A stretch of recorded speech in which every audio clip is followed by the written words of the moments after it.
কিন্তু এমন রূপের মানুষ নির্জন মন্দিরে বসে বসে কাঁদছে। মন্দির মানে ঘর।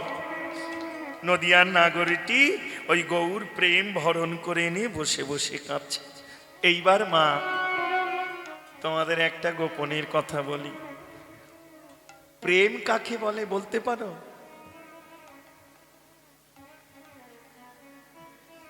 আর কোনোদিন হয়তো তোমাদের সঙ্গে আমার দেখা হবে কি জানি না, কারণ অপরাধ নিও না মা। হরে কৃষ্ণ। কীর্তন খুব তাড়াতাড়ি ছেড়ে দিচ্ছি মা। রাধে রাধে।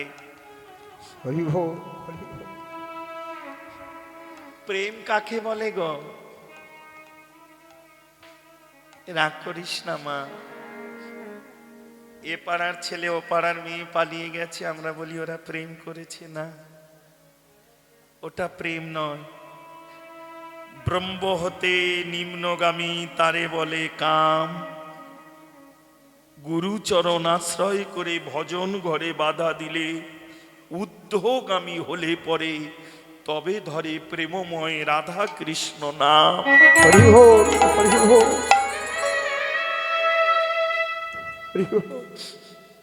নিম্নগামী কাম, অপরাধ নিস না মা। আমরা সবাই নিম্নগামী সন্তান। অনেকে বলে বাবা মায়ের উপরে জগতে গুরু কে আছে? সত্য কথা, ভালো বলেছে। কিন্তু বাবা মা ততদিন গুরু থাকে যতদিন সে ব্যক্তি অদীক্ষিত থাকে বাবা। যখন দীক্ষিত হয় তখন এই মায়াময় জম্বুদ্বীপ থেকে আর একটা প্রেমের দেশের সন্ধান দিয়ে যায় সদ্গুরু। গু শব্দের অর্থ অন্ধকার, রু শব্দের অর্থ আলো। যিনি এই অন্ধকার কামনা বাসনার ঘর থেকে আমাকে আলোর পথের সন্ধান দিয়ে যায়, তিনি হন গুরু। ওই জন্য গুরু মাতা, গুরু পিতা, গুরু হন পতি। কোন পতি? এই জাগতিক জগতের পতি না মা। গুরু হন জগৎপতির অংশ কলা। রাধে রাধে। অপরাধ নেবে না কেউ বাবা। তবে কলিযুগে গুরু দুই প্রকার পাবে। একটা গুরু হলো দৈত্য গুরু, শুক্লাচার্যের বংশধর। আর একটা হলেন গোবিন্দের অংশকলা হতে আবির্ভাব, যিনি হচ্ছেন প্রেমময় গুরু। রাধে রাধে। দৈত্য গুরু শুক্লাচার্য যখন দেখলেন তার কুল থেকে এক এক করে গোবিন্দ উদ্ধার করে তার চরণ কুলে নিয়ে নিচ্ছে, অর্থাৎ হিরণ্যকশিপুরকে উদ্ধার করলেন, প্রহ্লাদকে কোল দিলেন, উদ্ধার করে নিচ্ছেন। প্রহ্লাদের নাতি বলি মহারাজকে যখন উদ্ধার করে নিচ্ছেন ত্রিপাদ ভূমিতে, তখন এই দৈত্য গুরু শুক্লাচার্য বাধা দিলেন। বলি তুমি দিও না। কেন গুরুদেব? বলল তুমি যাকে সামান্য বালক ভাবছ, ও বালক নয়, ও তিলকপতি গোবিন্দ। তাই ত্রিপাদ ভূমি নিয়ে না জানি যদি সব কিছু দখল করে নেয়। লক্ষ্য করো মা। বলি বলল ওগো গুরুদেব, যে বংশে আমি জন্মেছি, যে ব্লাড রিলেশন আমার ভিতরে রয়েছে, এই বংশ পরম্পরা গোবিন্দ চরণ বিনে আমি তো কিছু চাইনি। আমার পিতামহ মানে ঠাকুরদা, যিনি ছিলেন প্রহ্লাদ, যার ভক্তি রসে ভগবান ফটিকের স্তম্ভের মধ্যে প্রকট হয়েছিলেন, সেই বংশের নাতি আমি, আজ স্বয়ং তিলকপতি আমার দ্বারে, আমি ভিক্ষা না দিয়ে ফিরিয়ে দেব তারে কি করে ভাবলে? বলল গুরু ছেড়ে যে গোবিন্দ ভজে সে পাপী নরকে মজে। যাব, নরকে যাব, কিন্তু গোবিন্দ চরণ ছাড়া হব না। হরে কৃষ্ণ, হরি বল মা। তারপরে লীলা তো আপনারা জানেন, এক পদ আর নাভিস্থল থেকে একটি পদ বার করলেন, যেটা মনি ঋষি মহন্ত গ্রন্থ কেউ জানতো না। ওই জন্য মা, শাস্ত্র না জানলে যা হবে, ভক্তকে জানলে তার থেকে বেশি হবে। কার কোন রসে কোন ভক্ত তাকে যে বিধি রাখে তা আমরা কেউ জানি না মা। ভক্তের ভক্তি রসে সর্বক্ষণ ভগবান বাঁধা আছে। হরে কৃষ্ণ, হরি বল। আহা, নাভিস্থল থেকে এক পদ বার করে তার শিরে দিয়েছিলেন। বলেছিলেন, প্রভু ও গোবিন্দ শোনো, তুমি আমার কুল থেকে, অর্থাৎ এই দৈত্য কুল থেকে এক এক করে তুমি তোমার চরণ কুলে উদ্ধার করে নিয়ে চলে যাচ্ছ, তাহলে আমার কুলটা ফাঁকা হয়ে যাচ্ছে, আমি কি করে খাবো? গুরুগিরি ছাড়া তো আর কিছু জানি না, খাবো কি করে? তাহলে আমার দৈত্য কুল থেকে যদি এক এক করে তুমি উদ্ধার করে তোমার চরণ কুলে নিয়ে নাও, তাহলে আমার কুলটা ফাঁকা হয়ে যাচ্ছে। আমিও বলে যাচ্ছি, শোনো, আগত কলিযুগে আমার অংশ কলা থেকে গুরু রূপে অবতার হয়ে জগতে নেমে আসবে। তোমারই দেওয়া নাম ভক্তের কর্ণে দিয়ে তাদেরকে কুপদগামী করে নিয়ে চলে যাও। অপরাধ নেবে না বাবা। একটা জিনিস সত্য করে বলে যায়, গুরু যদি লোভী হবে, সেই গুরু যাকে দীক্ষা দেবে সে কামি হয়ে যাবে। লোভী গুরু কামি চেলা দুয়ে মিশে নরকে গেলা।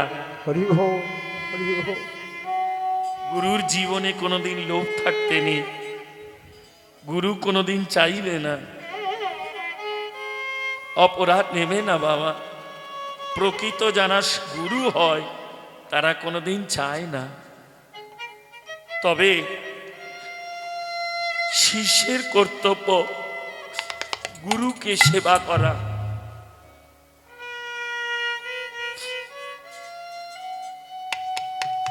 ক্ষত্রিয়, শুদ্ধ, বৈশ্য এদের কর্ম হলো ব্রাহ্মণকে সেবা করা। রাধে রাধে, অপরাধ নিও না মা। আর ব্রাহ্মণ হলো এদেরকে হিত করা। কর্ম আছে প্রত্যেকে, পুরোহিত।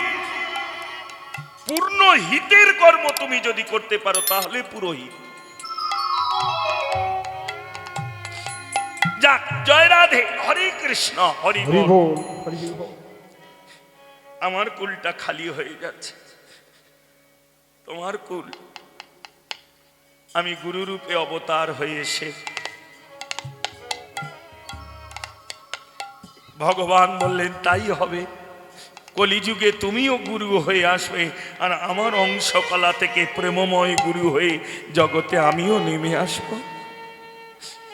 কারণ মহিমায় গুরু কৃষ্ণ এক করি মেন, এক করি যেন গুরু যা কৃষ্ণ তা। গুরুকে মনুষ্য জ্ঞান না করো কখন। যে গুরুকে মনুষ্য জ্ঞান করে তার জীবনের ভজন শেষ। গুরু কোনোদিন মানুষ হতে পারে না, মনুষ্য জ্ঞান করলে হবে না। রাধে রাধে মা। যদি বলো লক্ষ্য করো মা, ও তো একজনের গর্ভে জন্মেছে, এই নয়নটাই তো তোমার চর্মচক্ষে, ভজন নয়ন নয়, তাই তুমি ভজনের কথা বলবে কি করে? হরে কৃষ্ণ, হরি বল। যদি হয় কঠি আঁখি তবে কৃষ্ণ রূপ দেখি। নাম আর নামই ভিন্ন নয়। তিনটে ভজন তোমাদের জানিয়ে যাই মা। তিনটে জিনিস করো জীবনে। প্রথম হলো নামে যদি রুচি ভক্তি কারো আসে, যেমন আহারের প্রতি রুচি ভক্তি, বাচ্চা ছেলে যেমন দেখো না এখনকার দিনে হাজার বাবা মায় ফল রস এটা ওটা দিক না কেন, চিপসের কথা ছেলেরা মেয়েরা বলে না, বাচ্চারা তাদের ওর প্রতি আসক্তি। রাগ করবে না বাবা, সব বাড়িতেই দেখা যায় মা, চিপসের দোকানের পাশ থেকে গেলেই শুরু করে দেয়। কিন্তু একটা ফলের দোকানের পাশ থেকে গেলে বলে না মা আপেল খাবো, বলে খুব কম জন। কিন্তু চিপস যদি পায় অপরাধ নিঃসামা। তেমনি নামের প্রতি যার আসক্তি জন্মাবে, সে নাম করুক আর না করুক, গোবিন্দ তার প্রতি কৃপার দৃষ্টি দেবেই দেবে। নামে রুচি, জীবে দয়া, বৈষ্ণব সেবন, এই তিন সার বস্তু শুনো সনাতন। নামে রুচি, এই জগতে নাম হচ্ছে মা, শুধু নাম করলে হবে না। মহাপ্রভু নিজে আচরণ করে শিখিয়েছেন কি, আগে নাম।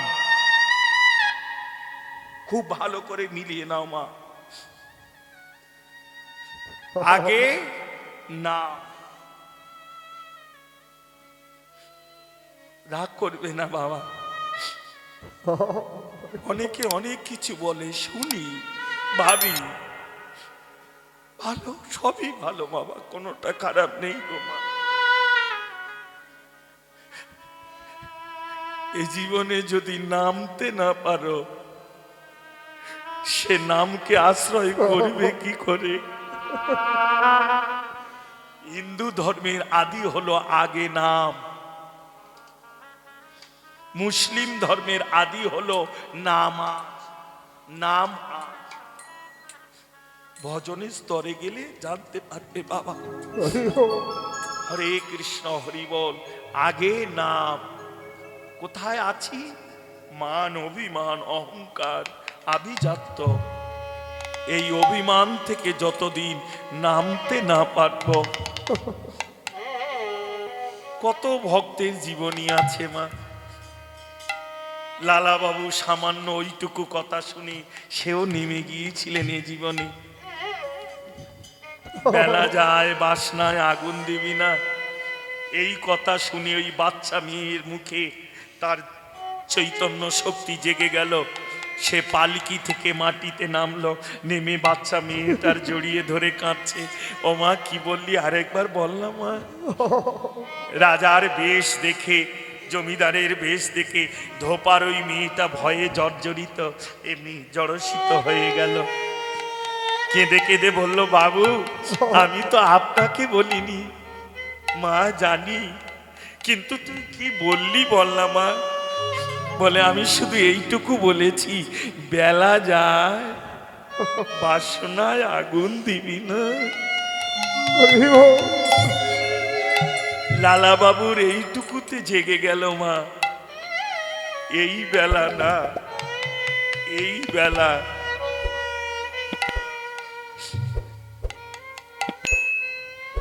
রাগ করো না মা। জন্মালে মরিতে হবে অমর, কে কোথা কবে, চিরস্থির কবে নীর হাইরে জীবন নদে। মৃত্যু ভয়ে যে গোবিন্দকে ভালোবাসে, সে কোনোদিন ভক্ত হতে পারে না। জীবনে সত্য যদি থাকে, মৃত্যুই তার আসল সত্য। একদিন না একদিন তাকে যেতে হবে বাবা। যদি বলো বাবা তাহলে তুমিও মরবে আমিও মরবো, তাহলে কেন এসব করে? এইবার মিলিয়ে নাও মা। একটা গল্প বলছি শোনো, ভক্ত জীবনী। আস্বাদন করো মা। রাধে রাধে। এক জমিদার, তার একটি মাত্র ছেলে। ভালো করে মন দিয়ে শুনবে মা, এর মধ্যে প্রশ্ন আছে, যে উত্তর দিতে পারবে সে 101 টাকা পাবে। আমি দেব, কারণ সব কীর্তনিয়ারই দিতে পারে না, আমি দিতে পারি। কারণ কি বলো মা? আমি একটু নেড়া হলে খরচা কম তো, 3 টাকা বেলেটে হয়ে যায়। সবার তো আর তা হবে না। এই দেখ না মা, এই বসে আছে, এই দেখ, খোল বাজায়, 1200 টাকা পায়। এ একটু বেশি পায় ডান দিকে। এ জুলপিটা দেখ, 80 টাকা নাকি চুল কাটতে নেয়। এ জুলপিটা দেখ, যার কম ইনকাম তার ফাঁট বেশি, মনে রাখবি। দেখেন, যাক, জয় রাধে বাবা। ওসব রাগ করিস নি বাবা, আমার সংসারের কথা বাইরে বার করলে গন্ডগোল বেঁধে যাবে না, কারণ এরাই তো আমার সংসার। হ্যাঁ,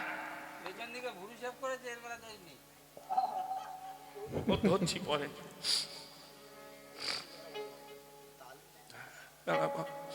মিলিয়ে নাও মা। মা উঠছিস কেন?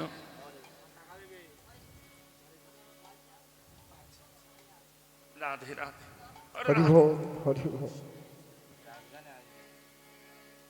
আমার এখন আসিস আর না আসিস, রাস গানে আসিস, তাই না? এই দেখ, ছোট্ট করে একটা কথা বলি, রাগ করবি না কেউ, মিলিয়ে নি, আর কোনোদিন দেখা হবে না। প্রথমে ব লিখলি, ভালো করে মায়েরা আস্বাদন করো। প্রথমে ব ত্রিভুজ লিখলি, এই ত্রিভুজ মানে ব, নিচে বিন্দু দিলে কি হয়? বিন্দু। র আকার দন্তেশ্বর রাস, তাই না? রয়াকার তালবেশ্বর রাস, 3টে শত। রয়াকার মধ্যাহ্ন সরাস, 3 প্রকার রাস আছে। তবে রাস যাই হোক না কেন, যদি ওই বয়ের নিচের বিন্দুটা কারোর খসে যায়, কি থাকবে?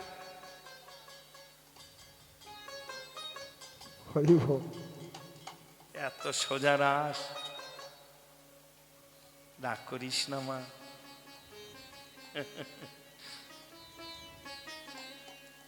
জীবনে যাদের বিন্দু খসে যায়, রতি মতিকে যে না ধরে রাখতে পারে, সে কোনোদিন জগৎপতি সঙ্গ লাভ পাবে না।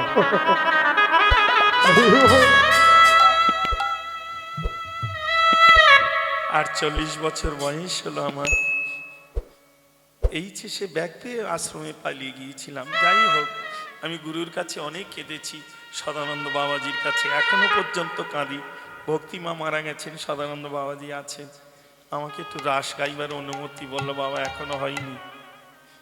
এত সোজা নয় মা। সর্বলীলার মুকুটমণি লীলা হলো রাসলীলা, যেখানে ভক্ত আর ভগবানের একাকার। কেউ কাউকে চিনতে পারবে না, কেউ কাউকে বড় ছোট রাখবে না। খুব গভীর ভজনে যাবি মা, বুঝতে পারবি রাস কি, ভগবানের জন্য কতটুকু ধরেছিস, যে তুই মহারাসে গিয়ে তার সঙ্গে মিলন হতে পারবি।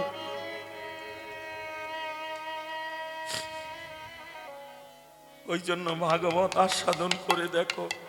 কলিযুগে রাস নিষিদ্ধ, তবে সেই রাস সিদ্ধ, নিত্য রাস, যেটা নাচা টাচা হয়, এ রাস সিদ্ধ।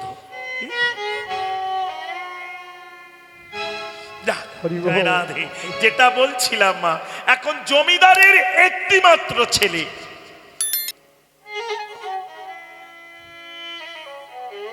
কিন্তু জমিদার বড় কৃপণ। তার জীবনে একটাই পণ, কি? যে মেয়ের খরচা কম, সেই মেয়ের সঙ্গে আমার ছেলে বিয়ে দেব। আস্তে আস্তে বাবা রে, আস্তে বাবা। এবার মা তোরা বল না মা, কোন মেয়ের খরচা কম বল?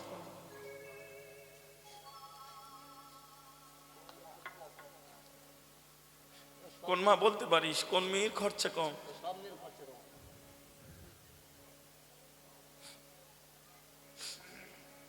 কেউ কিচ্ছু বলে না,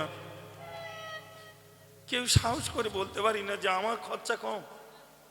হায় রে গোবিন্দে, কোন দেশে এলাম।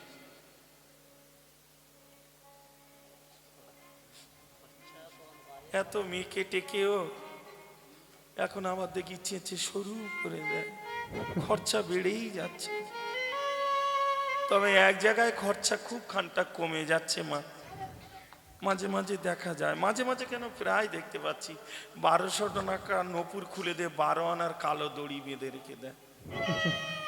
ওই জায়গাটা মনে হয় খরচা কম, তাই না? 1200 টাকা নপুর খুলে রেখে দিয়েছে, 12 আনার কালো সুতো। এই জীবনে যে গোবিন্দ চরণ সার করেছে সেই মায়ের খরচা কম। মিলিয়ে নাও মা। এই মালা স্পর্শ করে বলছি, আমি কবে সাবান মেখেছি আমার জ্ঞান হতে জানি না। রাগ করো না মা, অপরাধ নেবে না। দেহ সুখ থাকতে গেলে গোবিন্দ সুখ হবে না। দেখবে যখন মা সন্তানের কাছে রেখে দেয় ছোটবেলায়, সন্তান যদি মলমূত্র পালঙ্কে ত্যাগ করে, মা কি করে? তার উপরে শুকনো কাপড় রেখে দেয়, মা সেখানে ঘুমায়। কিন্তু ছেলেটাকে শুকনো জায়গায় ভালো জায়গায় রাখে। কেন? যাতে ওর কোনো ব্যাধি না হয়, ওর কোনো কষ্ট না হয়। তেমনি যে ভগবানকে সুখ দিতে জানে না, সে কোনোদিন ভক্ত হতে পারে না মা। এই তো এতজন আপনারা এসেছেন, সত্যি করে একটা কথা বলুন তোমার, কোনোদিন ভগবানকে জিজ্ঞাসা করেছো ঠাকুর তুমি কেমন আছো?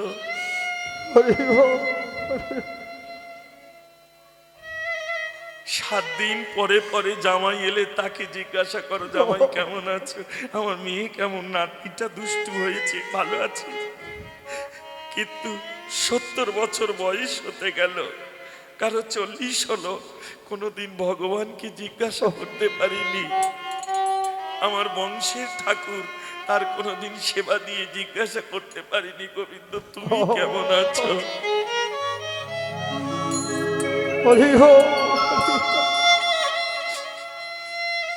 কারণ ভালোবাসা আর ভালোবাসা, ভাষা যদি ভালো না করতে পারো, ভালোবাসা ধরে রাখতে পারবে না মা। হরে কৃষ্ণ, হরি বল, রাধে রাধে। জমিদার চিন্তা করলো আমার ছেলেকে বিয়ে দেব, যে মেয়ের খরচা কম এ জগতে, সেই মেয়ের খরচা কম যে গোবিন্দ সেবা দিতেই দিতে বা গোবিন্দকে সুখ দিতে নিজেই জীবন। সকালে উঠে স্নান করে ভগবানকে জাগিয়ে ভোগ লাগিয়েছে, লাগিয়ে দিয়ে যা হোক দুচোখ পেয়ে চলে গেছে টিভিশনি পড়ে, আবার বাড়িতে এসে কোন রকম স্নান করে ভগবানকে স্নান করালো।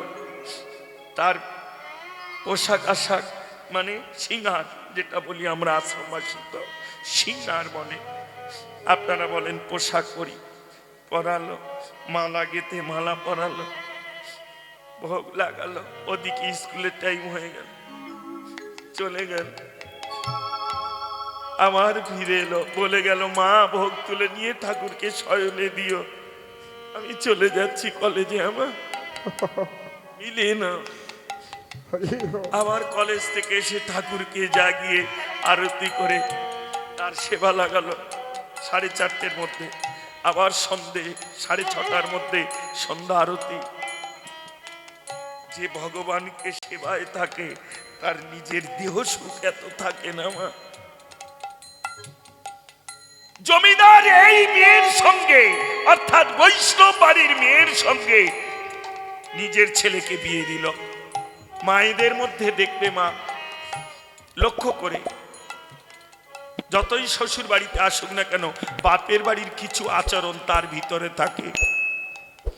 ছোটবেলায় থেকে বাবা মায়ের কাছ থেকে যে শিক্ষাগুলো দেখে পায়, সেই আচরণগুলো তাদের ভিতরে থাকে। ওই জন্য অনেক সময় মায়েদের শুনতে হয়, তোমার বাবা মা কিছু শেখায়নি, কি শিখে এসেছো? হ্যাঁ, একদিন কি করেছো বাবা মার বাড়ি? আচরণগুলো থাকে। এখন জমিদারের বৌমা, বৈষ্ণব বাড়ির মেয়ে, বৈষ্ণব বাড়ির আচরণ কোন অতিথি এলে তাদের ফিরায় না। সব বাড়ি নয় মা, বৈষ্ণব বাড়ির আচরণ আছে, ভক্তের বাড়ির আচরণ আছে। যাক, এখন একাদশী উপবাস করে দ্বাদশী প্রভাতকালে এক বৈষ্ণব এসে দাঁড়িয়েছে। কৃষ্ণ নামং ভিক্ষাং দেহি, কৃষ্ণ নামের জন্য আমায় কিছু ভিক্ষা দেবে? আমার জন্য না, কৃষ্ণ সেবার জন্য কিছু ভিক্ষা দেবে? মা, এখন এ তো বৈষ্ণব বাড়ির মেয়ে, দেখেছিল বাবা মা এমনি করে ভক্ত বৈষ্ণবকে সেবা করে, এ মনে করেছে তাহলে তাই তাড়াতাড়ি করে গৃহে প্রবেশ করে বসন পরিত্যাগ করে সুন্দর বসন পরিধান করে গঙ্গার বাড়ি ছিটায়ে নিয়ে, কারণ স্নান আদি করতে গেলে সময় অনেক, তাই গঙ্গার বাড়ি ছিটায়ে নিয়ে একটা সুন্দর পুষ্প পাত্রে, ওই যে পিতলের পাত্রগুলো, পুষ্প পাত্রে সব সাজিয়ে তন্ডুল সবজি যা কিছু আর কি, তন্ডুল মানে চাল, শাক সবজি তেল মরিচ মশলা সাজিয়ে এমন কিছু মাধুকরী দিতে হয় যাতে একটা দিন তার চলে যায় বা একটা বেলা চলে যায়। তবে তাকে দিতে হয়, কাকে? যে ওই একবার পেয়ে চলে যাবে, দ্বিতীয় বাড়িতে যাবে না। বৈষ্ণব মাধুকরী করে 7টা বাড়ি পর্যন্ত, যদি একটা বাড়ি না হয় দ্বিতীয়, দ্বিতীয় না হলে তৃতীয়, এই করে সপ্তম পর্যন্ত যায়। সপ্তম পরে যদি না জোটে তাহলে জানবে গোবিন্দ আজ আমার কৃপা করে। আর যারা পাড়ায় পাড়ায় ভিক্ষা করে ওটা আলাদা, কিন্তু বৈষ্ণব এটা করে না। রাধে রাধে বাবা। বৃন্দাবনে যাবেন মা, গিরি গোবর্ধন পরিক্রমা করবেন, দেখবেন ভক্ত কাদের বলে। পড়ে আছে না দেখলে বুঝতে পারবেন না মা। একটা কথা জেনো মা, রাগ করবে না, এই জগতে দুজনার জন্য আমরা বেঁচে আছি, দুটো লোকের জন্য। এক হলো মিলিটারি, আর দ্বিতীয় হলো প্রকৃত সাধুগুরু বৈষ্ণবের জন্য। আমরা যা কিছু করে খাচ্ছি, এই যে হুঙ্কার যা কিছু, প্রকৃত তাদের দুজনার জন্যে। এক হলো মিলিটারি, যে দেশকে নিজের জীবন দিয়ে রক্ষা করছে, আর এক হলো প্রকৃত যোগী সাধু, যারা নিজেকে উৎসর্গ করেছে এই জগতের মঙ্গলের জন্য। বাবা, তাদের জন্যই আমরা বেঁচে আছি। রাগ করলে হবে না বাবা, অপরাধ দিলে হবে না। রাধে রাধে। সংখ্যায় কমে যাচ্ছে বলে তাই ধরিত্রী এমন মাঝে মাঝে টলমল করে উঠছে মা। যাক, জয় রাধে, হরে কৃষ্ণ, হরি বল। এইবার এখন ওই বৈষ্ণবী মা, ওই বৈষ্ণবী মেয়েটা মানে জমিদারের স্ত্রী, এমনি করে সাজিয়ে নিয়ে দ্বার দেশে, আর এদিকে বৈষ্ণব একাদশীর উপবাস করে প্রভাতে সূর্য উদয়ে বিগ্রহকে জাগিয়ে আরতি করে মাখন মিশ্রি সেবা দিয়ে তিনি গেছেন মাধুকরী করতে। ভিক্ষা করে এনে রন্ধন করে 9টা 12র মধ্যে ভগবান সেবা দিয়ে তারপর প্রসাদ পেয়ে পারনা ত্যাগ করবে। যে উপবাস আছি সেই উপবাস ভঙ্গ হবে। রাধে রাধে, হরে কৃষ্ণ, হরি বল। মা, পয়সা করি আনতে হবে না। হরি বল, হরি বল।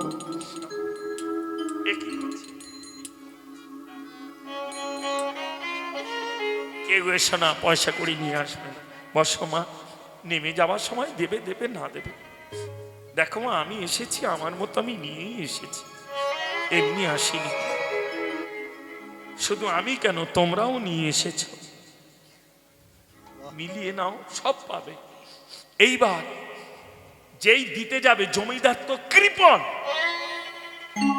সে উপর থেকে অট্টালিকার উপরে বসে আছে, আরামকে দ্বারা বসে বসে দুলছে আর মুড়ি সেবা করছে আর পেপার পড়ছে। এমন সময় নয়ন পড়েছে বৌমার দিকে, বৌমা ফিরে এসো, ফিরে এসো। আর এদিকে বৈষ্ণব বলছে, মা তুমি দিলেই তবে রন্ধন করে আমি যে গোবিন্দকে সেবা দেব মা।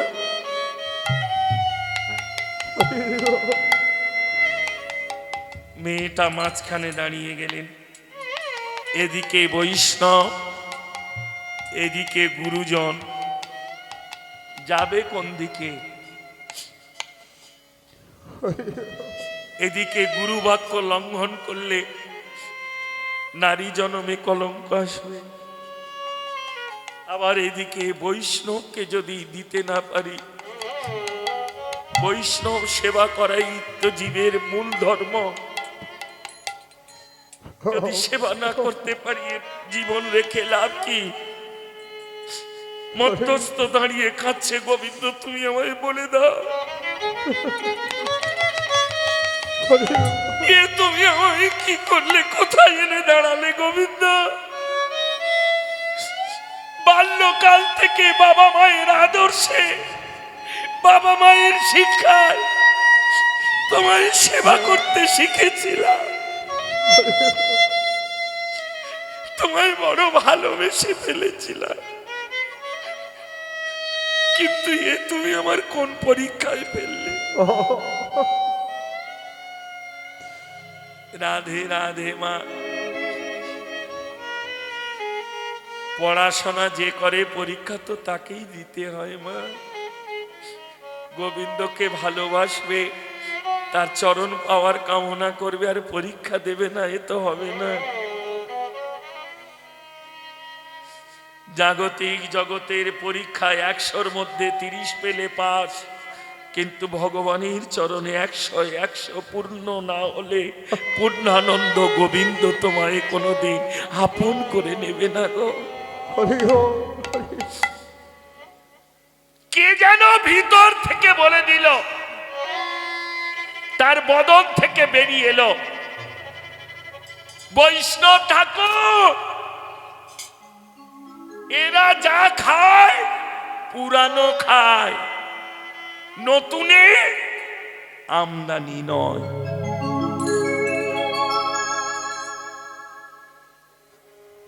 বৈষ্ণব এই বাক্যের অন্তর্হিত তাৎপর্য বুঝতে পারলেন। ওই জন্য শাস্ত্রে আছে বাবা, ভাগবত পড় গিয়া বৈষ্ণবের স্থানে, এক কথার কত অর্থ বৈষ্ণব তা জানে। এই দেখো মা, ছোট্ট করে একটুখানি তোমরাই জেনে যাবে, কীর্তন কত বছর হচ্ছে এখানে? অনেক বছর, তাই না বাবা? আচ্ছা মা, তোমরা এইবার বলো, বাবারা বলবে না, রাগ করবে না কেউ, দাওয়া নেওয়ার বস্তু। যে করে তার আশ, তিনি করে তার কি? সর্বনাশ। আর কে বলবে? সর্বনাশ। সব এক, ঠিক বলছে, সর্বনাশ। ওদিকে সর্বনাশ,